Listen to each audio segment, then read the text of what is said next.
আসসালামু আলাইকুম। Basic English grammar lecture 2 তে আপনাদের সবাইকে স্বাগতম। আজ আমরা পার্টস অফ স্পিচ নিয়ে সংক্ষিপ্ত আলোচনা করব এবং পরবর্তী ক্লাসগুলোতে আমরা নাউন, প্রোনাউন, ভার্ব ইত্যাদি সম্পর্কে বিস্তারিত আলোচনা করব ইনশাআল্লাহ। তো প্রথম প্রশ্ন হলো, পার্টস অফ স্পিচ আসলে কি? একটা ওয়ার্ড সেন্টেন্সে কি কাজ করে, সেই কাজ অনুযায়ী ওই ওয়ার্ডটাকে যেই নাম দেওয়া হয় সেই নামটাই হলো মূলত পার্টস অফ স্পিচ। অর্থাৎ একজন মানুষ তার কাজ অনুযায়ী, যেমন ডাক্তার, উকিল, শিক্ষক ইত্যাদি হতে পারে, তেমনি একটা ওয়ার্ডও সেন্টেন্সে তার কাজ অনুযায়ী নাউন, প্রোনাউন, ভার্ব ইত্যাদি হতে পারে। তো পার্টস অফ স্পিচ হলো 8টা: নাউন, প্রোনাউন,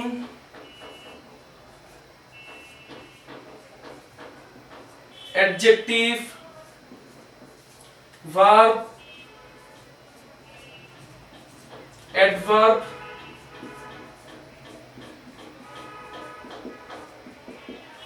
প্রিপোজিশন,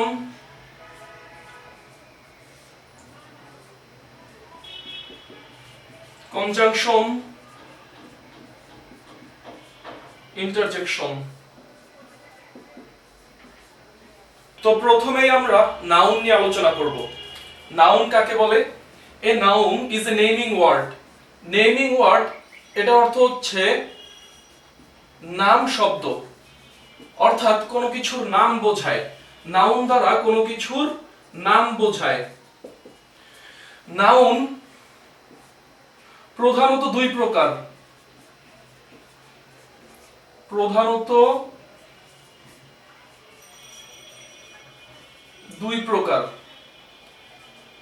সব মিলিয়ে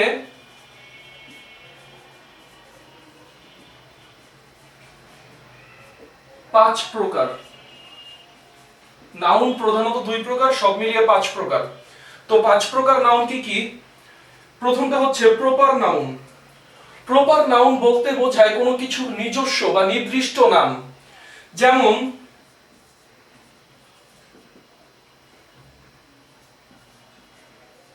রবীন্দ্রনাথ একজন নির্দিষ্ট ব্যক্তির নাম।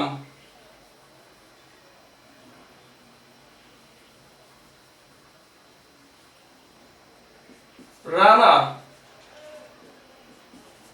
বাংলাদেশ।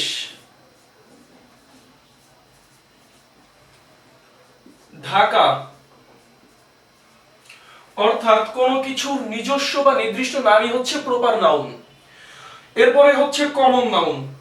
কমন নাউন দিয়ে আমরা বুঝি কোনো কিছুর নিজস্ব বা নির্দিষ্ট নাম নয়। কমন নাউন হচ্ছে সমজাতীয় বা একজাতীয় সকল কিছুকে বোঝায়। যেমন রবীন্দ্রনাথ, এটা হচ্ছে নির্দিষ্ট নাম, এটা হচ্ছে প্রপার নাউন। আমরা যদি এখানে লিখি পয়েট, অর্থ কবি, একজাতীয় সকলকে বোঝায়।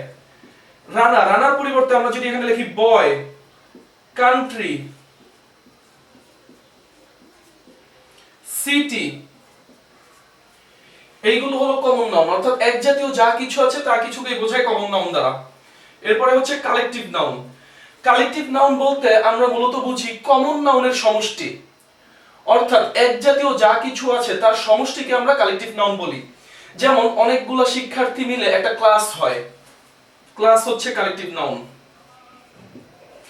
এরপরে অনেকগুলো সোলজার মিলে একটা আর্মি হয়, আর্মি হচ্ছে কালেকটিভ নাউন। তারপরে অনেকগুলো মানুষ একসাথে ঝগড়া করলে, একসাথে ঝামেলা করলে বা একসাথে গ্যাঞ্জাম করলে একটা মব হয়, মব হচ্ছে কালেকটিভ নাউন। অর্থাৎ কমন নাউনের সমষ্টিকেই আমরা কালেকটিভ নাউন বলতে পারি। এরপরে হচ্ছে ম্যাটেরিয়াল নাউন। ম্যাটেরিয়াল নাউন বলতে আমরা মূলত বুঝি কোন পদার্থের পৃথিবীতে বিদ্যমান সম্পূর্ণ অস্তিত্বকে অবিচ্ছেদ্যভাবে বোঝায়। যেমন ডায়মন্ড, গোল্ড, ওয়াটার, এই যে সকল পদার্থ আছে এগুলোকে বলা হয় ম্যাটেরিয়াল নাউন। এরপরে হচ্ছে অ্যাবস্ট্রাক্ট নাউন। অ্যাবস্ট্রাক্ট নাউন বলতে আমরা মূলত বুঝি কোনো কাজ, কোনো গুণ, কোনো অবস্থার নাম, এগুলোই হচ্ছে অ্যাবস্ট্রাক্ট নাউন। যেমন অনেস্টি,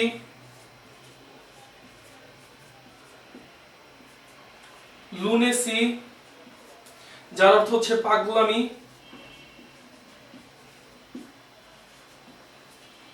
ইনফেন্সি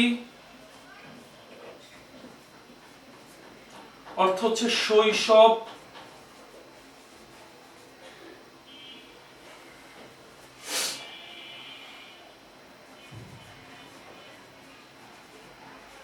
মাদারহুড অর্থ মাতৃত্ব ইত্যাদি। তো এই 5 প্রকার নাউন যদি আমরা বুঝে থাকি তাহলে দেখেন নিচে একটা উদাহরণ দেওয়া হয়েছে, Rosie went to Malta on vacation with her family last year. আপনারা কি বলতে পারবেন এই সেন্টেন্সে কয়টা নাউন এবং কোনটা কি নাউন?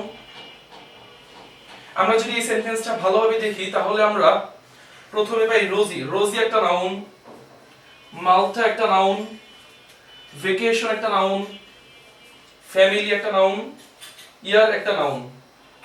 তো এই সেন্টেন্সে আমরা টোটাল 5টা নাউন পাই। 5টা নাউনের রোজি হচ্ছে প্রপার নাউন, মাল্টা হচ্ছে প্রপার নাউন, আসলে মাল্টা হচ্ছে একটা সুন্দর জায়গার নাম, ভ্যাকেশন হচ্ছে common noun, family collective noun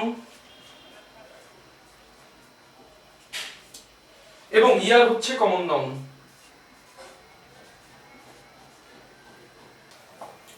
noun এর পরে আমরা আলোচনা করব প্রোনাউন নিয়ে।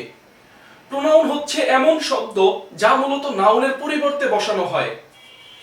আমরা যদি সংজ্ঞার দিকে তাকাই তাহলে a pronoun is a word, অর্থাৎ প্রোনাউন হচ্ছে এমন শব্দ ইউজড ব্যবহৃত হয় ইনস্টেড অফ এ নাউন, অর্থাৎ নাউনের পরিবর্তে ব্যবহৃত হয়। ইনস্টেড অফ এ নাউন অর্থাৎ নাউন এর পরিবর্তে, নাউনের পরিবর্তে ব্যবহৃত হয়। এখন আমরা বলতে পারি যে নাউনের পরিবর্তে প্রোনাউন কেন বসানো লাগে বা কেন ব্যবহৃত হয়। তো আমরা এখানে একটা প্যাসেজ লিখেছি, এটাকে লিখতে পারি প্রোনাউন ছাড়া, অর্থাৎ এই প্যাসেজে কোনো প্রোনাউন নাই। প্রোনাউন ছাড়া একটা প্যাসেজ আমরা প্রথমে দেখি। Sadman is at the movies with Sadman's girlfriend. Sadman's girlfriend. Sadman is at the movies with Sadman's girlfriend. Sadman really enjoys spending time with Sadman's girlfriend. এই যে প্রোনাউন ছাড়া এই প্যাসেজটার মধ্যে বারবার সাদমান সাদমান সাদমান ব্যবহার হয়, এটা দেখতে খুবই খারাপ লাগে। তো মূলত এই সেন্টেন্সটা যেন বা প্যাসেজটা যেন দেখতে খারাপ না লাগে এই জন্যই মূলত আমরা প্রোনাউন ব্যবহার করি। তো এখন প্রোনাউন সহ একটা উদাহরণ যদি আমরা নেই বা এই প্যাসেজটাকে যদি আমরা প্রোনাউন সহ লিখি, প্রোনাউন সহ লিখলে কি হয়? Sadman is at the movies with his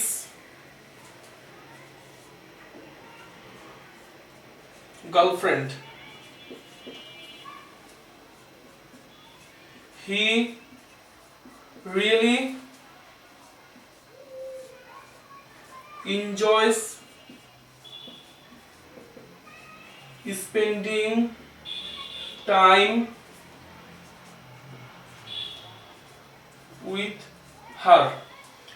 এই যে এইখানে আমরা সাদমানস গার্লফ্রেন্ডের পরিবর্তে হিজ, হিজ হচ্ছে একটা প্রোনাউন, এরপরে সাদমানের পরিবর্তে হি হচ্ছে একটা প্রোনাউন, এরপরে স্পেন্ডিং উইথ সাদমানস গার্লফ্রেন্ড, এখানে সাদমানস গার্লফ্রেন্ডের পরিবর্তে হার হচ্ছে একটা প্রোনাউন।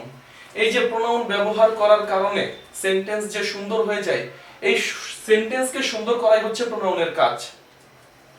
প্রোনাউনের পর আমরা আলোচনা করব অ্যাডজেক্টিভ। অ্যাডজেক্টিভ হলো এমন শব্দ যেগুলো নাউন অথবা প্রোনাউন সম্পর্কে একটা ইনফরমেশন দেয় অথবা নাউন অথবা প্রোনাউনকে বিশেষায়িত করে। আমরা যদি সংজ্ঞার দিকে তাকাই, an adjective qualifies a noun or a pronoun, অর্থাৎ নাউন অথবা প্রোনাউনকে বিশেষায়িত করে।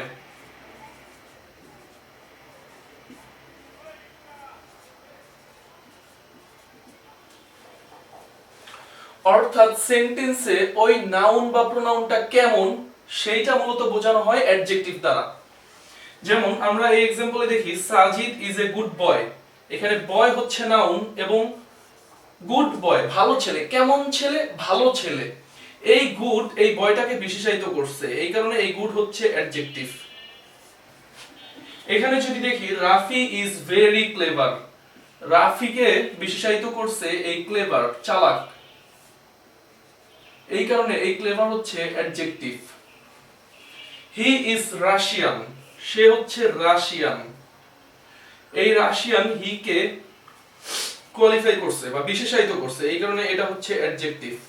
অর্থাৎ অ্যাডজেক্টিভ একটা সেন্টেন্সে নাউন অথবা প্রোনাউন সম্পর্কে একটা ইনফরমেশন দেয়। ওই নাউন বা প্রোনাউনটা আসলে কেমন, সেটা কি ভালো নাকি মন্দ, অনেক বেশি কম, এরকম একটা ইনফরমেশন মূলত দেয় হচ্ছে অ্যাডজেক্টিভ।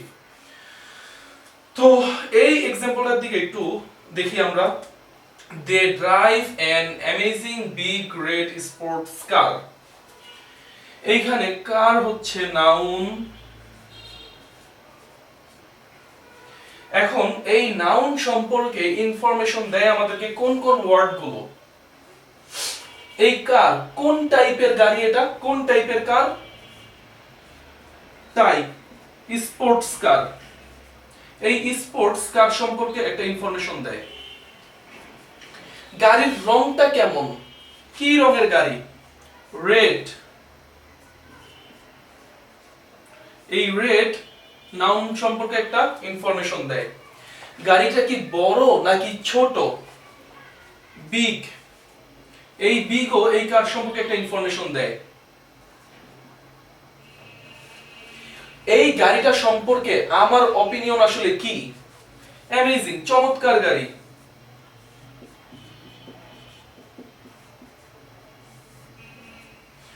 তো এইখানে অ্যামেজিং, বিগ, রেড, স্পোর্টস, এই চারটাই হলো অ্যাডজেক্টিভ। আমরা যদি আরেকটু ভালোভাবে দেখি, এন, তারা কয়টা গাড়ি চালায়, N amazing big red sports কার, অর্থাৎ একটা গাড়ি চালায়। তো এই এ, এন, দা, এগুলোকে বলা হয় আর্টিকেল। আর্টিকেল গুলো হলো, আর্টিকেল গুলো অ্যাডজেক্টিভ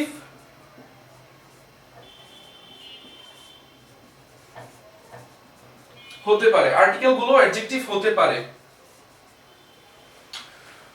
তো এই হচ্ছে অ্যাডজেক্টিভ। এরপরে আমরা শিখব ভার্ব। তো ভার্ব বলতে আমরা মূলত বুঝি কোনো কাজ করা বোঝায়।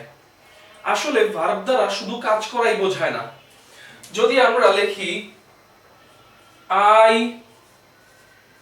হ্যাভ এ পেন, এখানে হ্যাভ হলো ভার্ব, আমার একটি কলম আছে।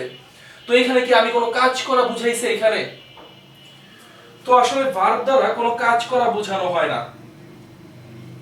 মানে কাজ করা তো বোঝানোই হয়, এর সাথে আরো অনেক কিছুই বোঝানো হয়, শুধু যে কাজ করা বোঝায় এমনটা না। যদি আমরা ভার্বের সংজ্ঞার দিকে দেখি তাহলে a verb is a word that denotes, যেটা বোঝায় being, having, doing or an action in any form. being কি, being হচ্ছে বি ভার্ব যেগুলো আমরা লিখি am, is, are, was, were, এগুলো হচ্ছে বি ভার্ব। এর এক্সাম্পল হচ্ছে I am a student, I am a student, এইখানে am হচ্ছে ভার্ব। তো এখানে কি am দ্বারা কোনো কাজ করা বোঝানো হয়েছে? হয় নাই। অর্থাৎ কাজ করার সাথে সাথে আরো অনেক কিছুই বোঝানো হয় ভার্ব দ্বারা। এরপরে হচ্ছে হ্যাভিং, হ্যাভিং কি হচ্ছে হ্যাভ ভার্ব। সেগুলো কি কি? Have, has, had. I have a pen,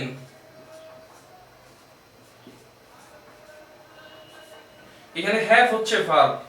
doing কি, এই ডুইং হচ্ছে কাজ করা, কাজ করা। যেমন Asif plays football, Asif football খেলে, এটা হচ্ছে কাজ করা। Or an action in any form, এইটা দ্বারা আসলে কোনো অবস্থা বোঝানো হয়। যেমন আমরা যদি লিখি the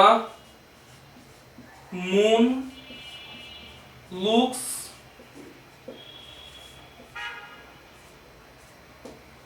bright, the moon looks bright, অর্থাৎ চাঁদটা উজ্জ্বল দেখাচ্ছে।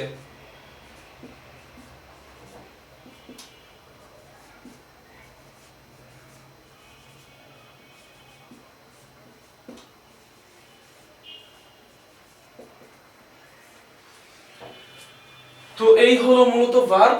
ভার্ব সম্পর্কে বিস্তারিত আরো আলোচনা করা হবে ইনশাআল্লাহ পরবর্তী ক্লাসে। আমরা যখন শুধুমাত্র ভার্বের ক্লাস নিব তখন ভার্ব সম্পর্কে বিস্তারিত আলোচনা করা হবে ইনশাআল্লাহ।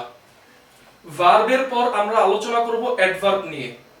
আমরা যখন ছোট ছিলাম তখন আমাদের শিক্ষকরা পড়াইতো অ্যাডজেক্টিভ নাউন অথবা প্রোনাউনকে মডিফাই করে বা বিশেষায়িত করে, আর অ্যাডভার্ব শুধুমাত্র ভার্বকে বিশেষায়িত করে।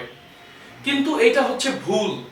কষ্টের বিষয় হচ্ছে এখনো অনেক শিক্ষক এভাবেই শেখায় যে অ্যাডজেক্টিভ নাউন প্রোনাউনকে বিশেষায়িত করে আর অ্যাডভার্ব শুধুমাত্র ভার্বকে বিশেষায়িত করে। আসলে অ্যাডভার্ব হলো নাউন প্রোনাউন ছাড়া যা কিছু আছে তা সব কিছুকে বিশেষায়িত করে হচ্ছে adverb. N adverb qualifies anything, বিশেষায়িত করে যে কোনো কিছু except A noun or a pronoun, অর্থাৎ নাউন প্রোনাউন ছাড়া সবকিছুকে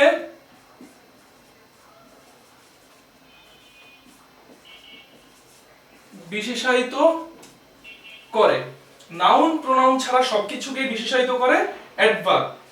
আমরা যদি एग्जांपल দেখি, নিবিড় গোস স্লোলি, এইখানে গোস হচ্ছে ভার্ব, এই ভার্বকে বিশেষায়িত করে। নিবিড় ধীরে ধীরে যায়, গোস স্লোলি কিভাবে যায়? ধীরে ধীরে যায়। এই স্লোলি এই গোসকে বিশেষায়িত করছে, এই কারণে এটা হচ্ছে অ্যাডভার্ব। এইখানে অ্যাডভার্ব ভার্বকে বিশেষায়িত করছে।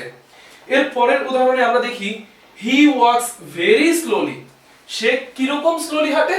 ভেরি স্লোলি হাঁটে। হি ওয়াকস, এই ওয়াকস হচ্ছে ভার্ব,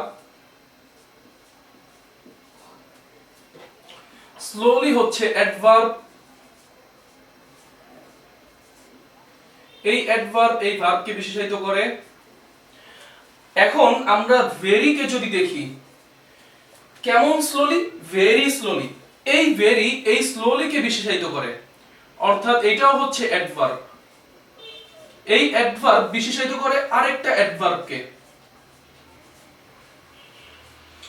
এর পরের উদাহরণ যদি আমরা দেখি, he is a very handsome boy, এইখানে বয় হচ্ছে নাউন, হ্যান্ডসাম কেমন বয়? Handsome boy. তো এই বয় এই বয়কে বিশেষায়িত করে হচ্ছে হ্যান্ডসাম, তো এই কারণে এটা হচ্ছে অ্যাডজেক্টিভ। যেহেতু নাউনকে বিশেষায়িত করে সে কারণে এটা হচ্ছে অ্যাডজেক্টিভ। এখন এই হ্যান্ডসামকে আবার বিশেষায়িত করে হচ্ছে এই ভেরি। কেমন হ্যান্ডসাম? Very handsome. এই ভেরি হ্যান্ডসামকে বিশেষায়িত করে এই ভেরি হচ্ছে অ্যাডভার্ব, অর্থাৎ এখানে অ্যাডভার্ব অ্যাডজেক্টিভকে বিশেষায়িত করে। এর পরের एग्जांपल যদি দেখি, the bird flew over our head, অর্থাৎ পাখিটি আমাদের মাথার উপর দিয়ে উড়ে গেল। এইখানে ওভার হচ্ছে প্রিপজিশন।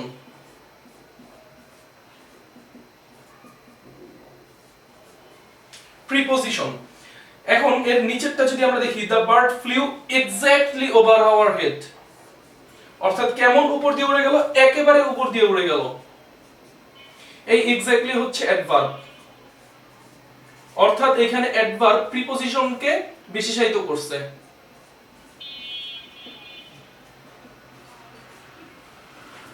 তো আমরা দেখলাম অ্যাডভার্ব শুধুমাত্র ভার্বকে বিশেষায়িত করে না, অ্যাডভার্ব অ্যাডজেক্টিভ, অন্য অ্যাডভার্ব এমনকি প্রিপজিশনকেও বিশেষায়িত করে। অর্থাৎ অ্যাডভার্ব মূলত নাউন প্রোনাউন ছাড়া যা কিছু আছে তা সবকিছুকেই বিশেষায়িত করে। অ্যাডভার্বের পর আমরা প্রিপজিশন নিয়ে আলোচনা করব।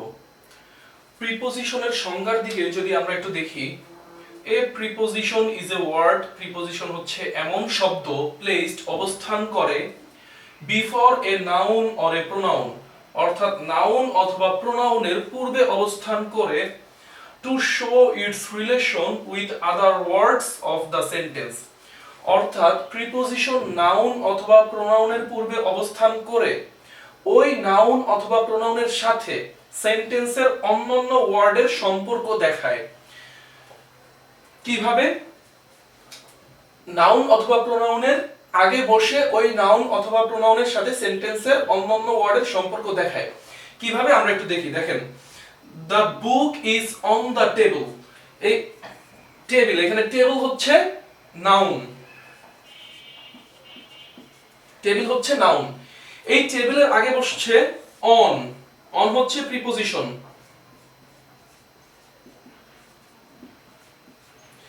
এই অন প্রিপজিশন টেবিলের আগে বসে এই সেন্টেন্সের অন্যান্য ওয়ার্ড অর্থাৎ এই বুকের সাথে টেবিলের সম্পর্কটা দেখাইছে। বুকের সাথে টেবিলের সম্পর্কটা কোথায়? বুকের সাথে টেবিলের সম্পর্ক হচ্ছে এই বুকটা মানে এই বইটা টেবিলের উপরে, এটাই হচ্ছে ওদের মধ্যে সম্পর্ক। তো প্রিপজিশন নাউন অথবা প্রোনাউনের আগে বসে সেন্টেন্সের অন্যান্য ওয়ার্ডের সাথে ওই নাউন অথবা প্রোনাউনের সম্পর্ক দেখায়, সেটাই হচ্ছে preposition. The man is under the tree, এখানে ট্রি হচ্ছে নাউন, আন্ডার হচ্ছে প্রিপজিশন। এই the man is under the tree, এই মানুষটার সাথে এই গাছের সম্পর্ক দেখাইছে হচ্ছে এই আন্ডার। মানুষটার সাথে গাছের সম্পর্ক কি? মানুষটা ওই গাছের নিচে। হি ইজ বিহাইন্ড ইউ, এখানে ইউ হচ্ছে প্রোনাউন, বিহাইন্ড হচ্ছে প্রিপজিশন।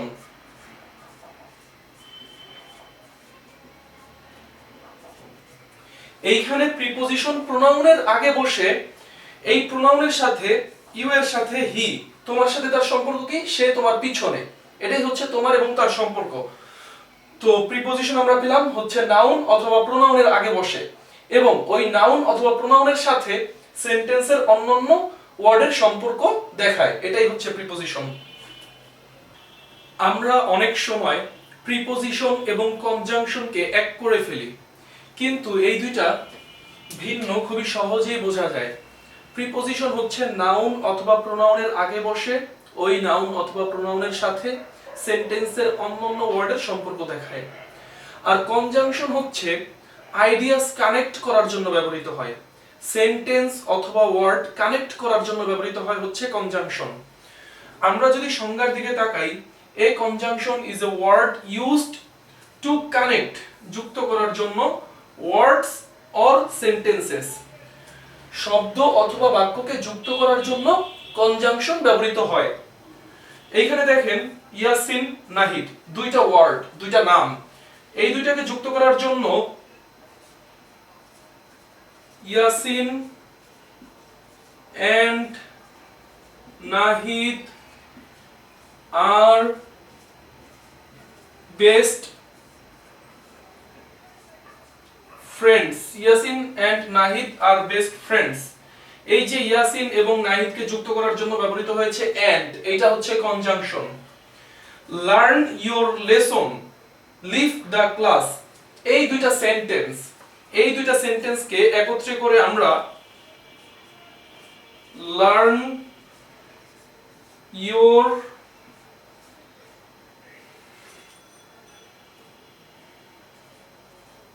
lesson or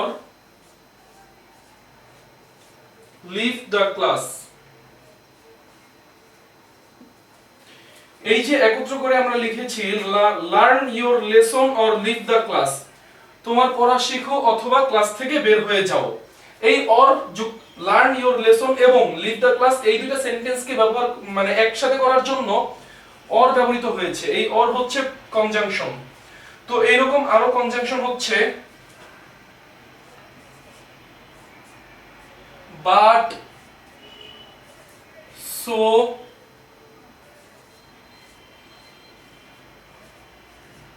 because ইত্যাদি, এইগুলো হচ্ছে কনজাংশন। ইন্টারজেকশন হচ্ছে এমন শব্দ যেগুলো দিয়ে হঠাৎ কোনো অনুভূতি প্রকাশ পায়। An interjection is a word which expresses sudden feeling, হঠাৎ কোনো অনুভূতি প্রকাশ পায়। যেমন ওয়াও, আউচ, হেই। ওয়াও হচ্ছে আশ্চর্য বোঝাতে ব্যবহৃত হয়, আশ্চর্য। যদি আমরা एग्जांपल লিখি, ওয়াও দ্যাটস বিগ। আউচ হচ্ছে ব্যথা প্রকাশ করতে, ব্যথা, আউচ। It's hertz.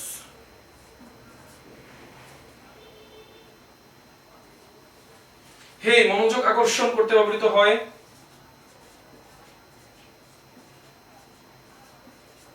মনোযোগ আকর্ষণ।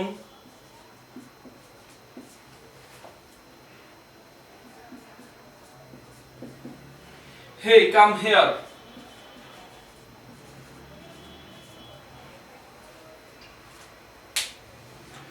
তো এইটুকুই ছিল আজকে আমাদের আলোচনা। ইনশাআল্লাহ পরবর্তী ক্লাসগুলোতে আমরা noun, pronoun, adjective, verb, adverb, preposition, conjunction, interjection এগুলো সম্পর্কে বিস্তারিত আলোচনা করব। ধন্যবাদ।